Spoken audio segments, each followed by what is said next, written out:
Good morning po.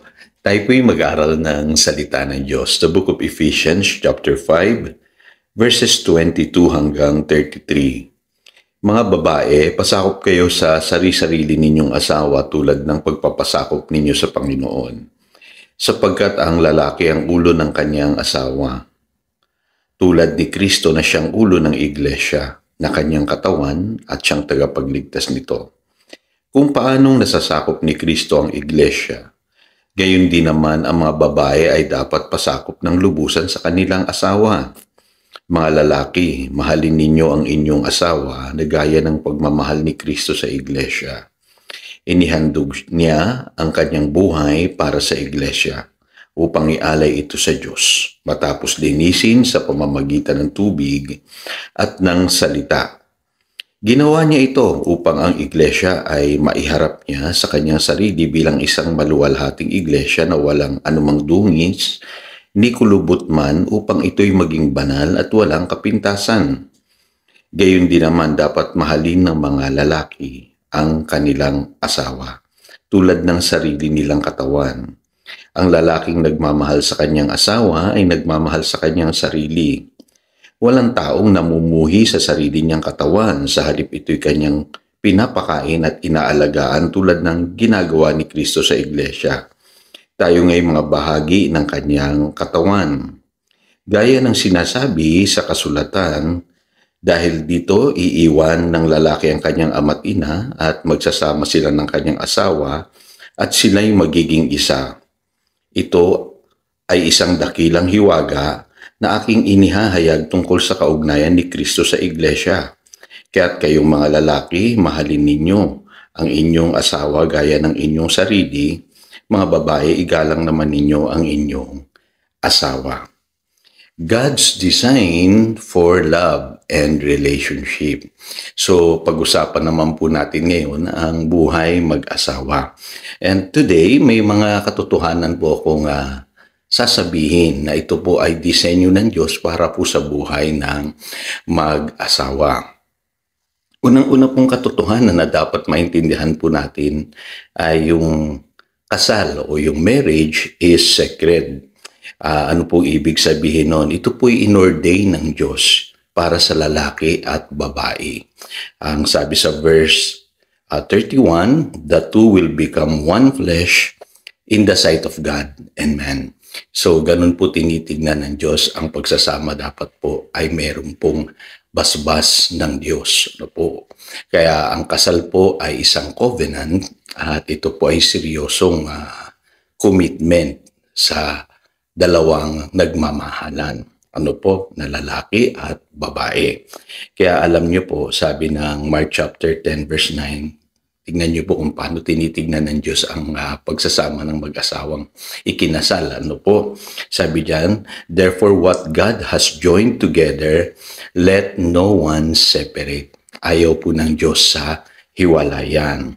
At ang sabi po sa Hebrews chapter 13 verse 4, marriage should be honored by all. So, ibig sabihin, ito'y dapat kagalang-galang sa paningin ng lahat.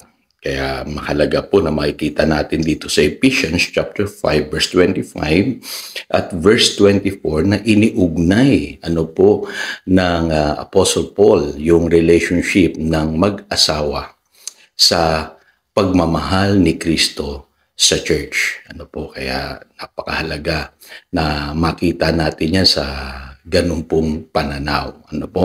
At makikita niyo po na sa relationship po ng mag-asawa, ay naruroon po ang Diyos.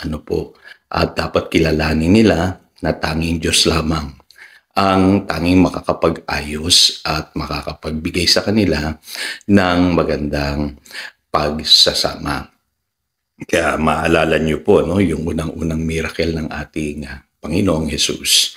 Yan po ay ginawa niya sa isang kasalan. Ibig sabihin dapat po ang Diyos po ang manguna sa pagsasama ng mag-asawa.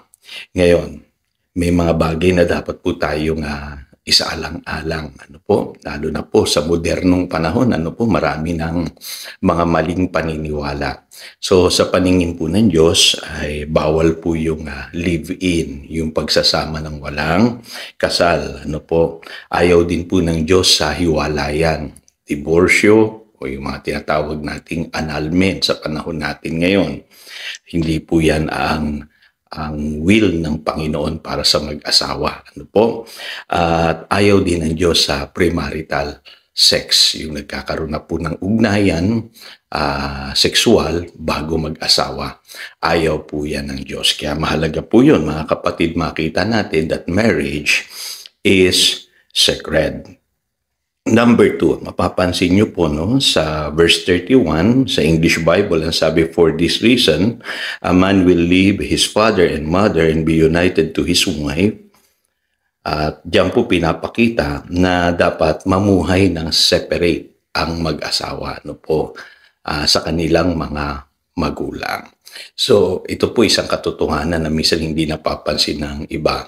Ayaw po ng Diyos na yung mag-asawa nakasilong pa sa kanilang mga magulang. Doon po nabubuo yung maraming problema. Ako nga po, sa pananaw ko, maski yung magkatabi lang kayo ng bahay ng iyong magulang, nagkukos po ng problema yan. Ano po, kaya malinaw ang Biblia, alam ng Biblia na hindi maganda na ang mag-asawa nakikisilong pa sa kanilang magulang kasi pwede silang manatiling umaasa, ano po, hindi sila mag-matured sa kanilang responsibilidad, ano po, tigil sa lahat baka pakialaman ng magulang yung kanilang pagsasama. Ano po, kaya yan po ay alam ng Biblia, ano po, disenyo ng Diyos kailangan bubukod, ano po, hindi pwedeng nakasilong. Okay. Pangatlong katotohanan, papansin nyo, no? Ang lalaki o ang husband has to be the leader and provider. So yung pala ang disenyo ng Diyos, ano po, no? Ang sabi ng verse 23, the husband is the head of the wife. Ano po? At kung pag-aaralan niyo po yung mga salitang ginamit sa verse 28-29, dapat siya po yung maglalab, mag-feed, mag-care sa kanyang asawa. So siya yung provider. Ano po? Sa verse 25, kung paano minahal ni Kristo ang church, ganun dapat magmahal ang lalaki sa kanyang asawa. Ano po, sacrificial. Kaya dito mapapansin yung mga lalaki, ano po, kung kayo'y papasok pa lamang sa pag-aasawa, pag-isipan nyo ito maigi. Kailangan kaya nyong buhayin ang inyong asawa. Pakainin, alagaan. Ano po, huwag po kayong papasok sa buhay mag-asawa nang wala kayong trabaho, hindi kayo handa sa mga responsibilidad na katulad na binanggit ko, kasi po ay tungkulin nyo po no, na mag-provide sa inyong asawa, sa inyong pamilya. No po, hindi po babae ang magpo-provide. No po, kayo po dapat ang mag-provide. Ano po, pwedeng magtulungan, pero dapat po ang burden ay nasa lalaki. Ano po? Pang-apat, ito'y mahalaga, no? They should be inseparable. Hindi pwedeng naghihiwalay po o nagkakalayo ang mag-asawa. Dapat po lagi silang magkasama. Ano po? Kasi sabi sa verse 31, the two will become one flesh. Ano po? Kaya yung iba, nagkakaroon ng problema pagka magkalayo sa isa't isa. Kaya yung mga nag-a-abroad o nagkakalayo ng matagal, kadalasan nagkakaproblema po sila sa pagsasama. Nakakasingit po ang maraming mga temptations, ano po, at pinapadala po yan ni Satanas, ano po, para sirain ang buhay ng mag-asawa. Kaya ako po, lagi kong payo ay huwag silang magkalayo. Ano po, ang mag-asawa dapat po hindi magkalayo. Ano po, kung sakaling may mag-a-abroad, pag-usapan maigi. At kung maaari po sa maiksing panahon lamang, mag-ipon lamang. May goals lamang po kayong dapat ma-achieve and then bumalik ka agad. Ano po, hanggat maaari ayoko po na makita ang mag-asawa po ay magkalayo kasi ang dami pong temptation. Kung sakali pong mag-abroad, isama ang asawa. Ano po, at mas mainam po yung ganong klaseng arrangement. Ano po, at panghuli, ito po mahalaga. Ang mga babae dapat magpasubmit sa kanilang asawa. Ano po?